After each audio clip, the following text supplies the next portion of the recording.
This channel does not promote any violent, harmful, or illegal activities. All content provided by this channel is meant for an educational purpose only. উত্তর 24 পরগনার বয়রায় বৃদ্ধাকে মুগুর দিয়ে পিটিয়ে খুনের অভিযোগ। উত্তর 24 পরগনার বয়রায় এক বৃদ্ধাকে মুগুর দিয়ে পিটিয়ে খুনের অভিযোগ। প্রসব করা নিয়ে গন্ডগোলের জেরে খুন বলে অনুমান পুলিশের। ঠিক কি ঘটেছে, কি অভিযোগ? দীপঙ্কর আমাদের সঙ্গে রয়েছেন টেলিফোনে, আমাদের সহকর্মী দীপঙ্কর। দেখো, পুরনো একটা বিবাদ দীর্ঘদিন ধরে ছিল ওই পরিবারের সাথে। এই পরিবারের ফুলকুমারী ঘা শনিবার ভোর রাতে যখন বাড়ির পাশে তিনি শৌচকাজ করছিলেন, সেই সময় তার সঙ্গে বিবাদ বাঁধে নিপেন হালদার, আরো এক প্রতিবেশী। এদের সঙ্গে অতীতে অনেকগুলো দফায় দফায় গন্ডগোল হয়েছে, কিন্তু এই গন্ডগোলের ক্ষেত্রে এবার নিপেন হালদার তিনি ফুলকুমারী ভাইয়ের মাথায় মুগুর দিয়ে আঘাত করেন। তার হাতের সামনে মুগুর ছিল, সেই মুগুর দিয়ে আঘাত করেন এবং তার পরিপ্রেক্ষিতে তিনি রক্তাক্ত অবস্থায় লুটিয়ে পড়েন। পরবর্তীতে বাগদা গ্রামীণ হাসপাতালে নিয়ে গেলে চিকিৎসকরা তাকে মৃত বলে ঘোষণা করে এবং এই ঘটনা জানাজানি হতেই পুলিশের নজরে আসে এবং বাগদা থানার নজরে আসার পর নিপেন হালদার ও তার মেয়ে ঝুমুর হালদারকে প্রথমে আটক করে, পরবর্তীতে তাকে গ্রেপ্তার করেছে বাগদা থানার পুলিশ এবং এই ঘটনার উপযুক্ত যাতে শাস্তি হয় সেই দাবি করছে এলাকার মানুষজন। ধন্যবাদ দীপঙ্কর। মার্ডার করে আছে, তারপর যে দেখলাম বাড়ি টাড়ি সব রক্ত ভর্তি, যে শুনছি বোটের আষাঢ় দিয়ে মেরে আছে। কে মেরেছে? লগন হালদার। পাশের বাড়ি নাকি? হ্যাঁ, পাশের বাড়ি। আমরা খুনের বদলে খুন চাই। আরো একটা বড় খবরের দিকে নজর রাখতেই হচ্ছে। শরীরে রাশিয়ান কেমিক্যাল প্রয়োগের আশঙ্কা অর্জুন সিং এর। সিআইডি জিজ্ঞাসাবাদের পর মেডিকেল টেস্ট বিজেপি নেতার। কলকাতার বেসরকারি হাসপাতালে মেডিকেল টেস্ট প্রাক্তন সাংসদ অর্জুন সিং এর। জিজ্ঞাসাবাদের সময় কেমিক্যাল প্রয়োগ হয়েছে কিনা জানতে টেস্ট। শরীরে কিছু প্রয়োগ হয়ে থাকলে আইনি পদক্ষেপের হুঁশিয়ারি দিয়েছেন অর্জুন সিং। আমি অ্যাপ্রিহেনশন করে মিডিয়াকেও জানিয়েছিলাম, আজকে একটু টেস্ট করাতে যাই। এই এমন একটা জিনিস যেটা সঙ্গে সঙ্গে বোঝা যায় না শরীরের মধ্যে কোনো পরিবর্তন, কিছু চেঞ্জ এরকম কিছু হচ্ছে কি না হচ্ছে কি। যদি হয় তখন দেখা যাবে, কোর্টে যেতে হবে, কোর্টে যাব, সরকার মুখোশ খুলবো। যারা একটু কাটাকাটি করে লেখাপড়া করে তারা জানে রাশিয়ান মাফিয়ারা এটা রেডি করে তৈরি করে ওদের আজ থেকে না 100 বছর আগে থেকে এই ইতিহাস আছে।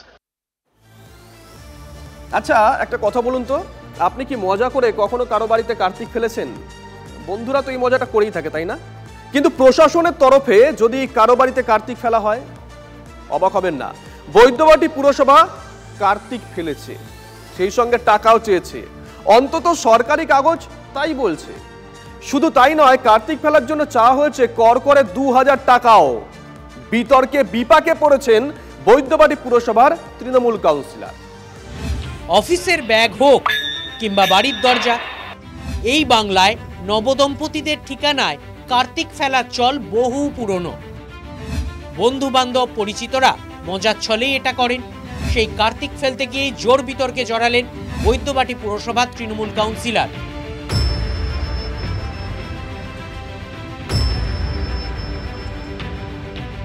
বৈদ্যবাটি পুরসভার 19 নম্বর ওয়ার্ডের বাসিন্দা শ্যামল মাইতির বাড়িতে গত বৃহস্পতিবার কার্তিক ঠাকুর পড়েছে, সঙ্গে একটি চিঠি। তাতে মজা করে কার্তিক ফেলার কথা লেখা হয়েছে। এই পর্যন্ত ঠিকই ছিল, কিন্তু গোল বেঁধেছে চিঠির লেটার হেডে। কারণ সেখানে লেখা office of municipal councillors Baidyabati, মানে বৈদ্যবাটি পুরসভার কাউন্সিলরদের প্যাড, মানে সরকারি কাগজ। এই সরকারি প্যাড ব্যবহার করে চিঠি লিখেছেন বৈদ্যবাটি পুরসভার 19 নম্বর ওয়ার্ডের দুবারের তৃণমূল কাউন্সিলর পৌশালী ভট্টাচার্য। চিঠির শেষে নিচে স্ট্যাম্প দিয়ে নামও লিখে দিয়েছেন। আর তাতেই দাঁড়া বেঁধেছে বিতর্ক।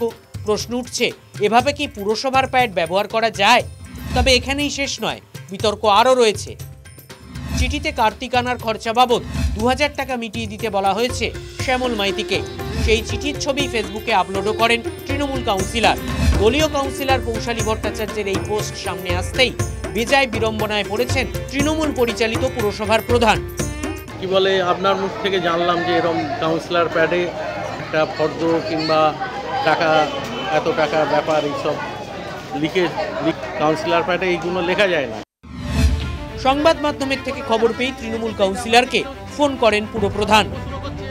পৌরসভা অনুমোদিত তুমি লিখেছো,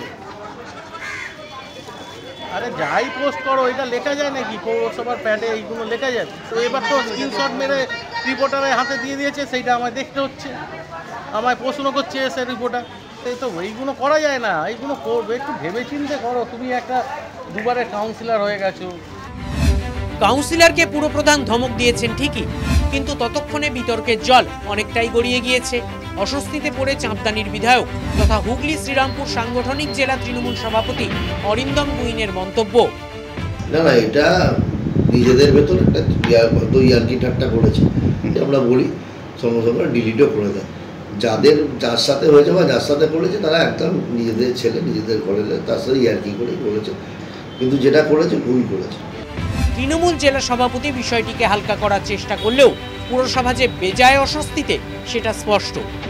কাউন্সিলর প্যাডে লোককে সার্টিফিকেট দেওয়া যায়, সরকারি কোনো কাজকর্মের কথা বলা যায়, কাউন্সিলর প্যাডটা সরকারিভাবেই ব্যবহার করা যেতে পারে। এরম কোনো পুজো, কোনো দাবি এইভাবে করা যায় না।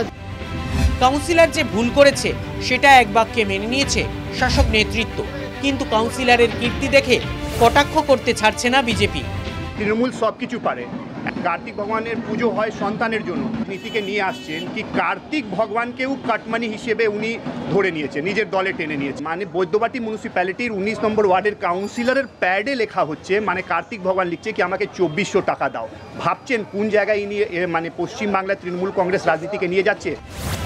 অন্যের বাড়িতে কার্তিক ফেলতে গিয়ে ঘরে বিতর্ক ডেকে এনেছেন বৈদ্যবাটি পুরসভার 19 নম্বর ওয়ার্ডের তৃণমূল কাউন্সিলর। যদিও এত কিছুর পরও কৌশালী ভট্টাচার্যের কোনো প্রতিক্রিয়া মেলেনি। বৈদ্যবাটি থেকে আশিক ইনসানের রিপোর্ট, TV9 বাংলা।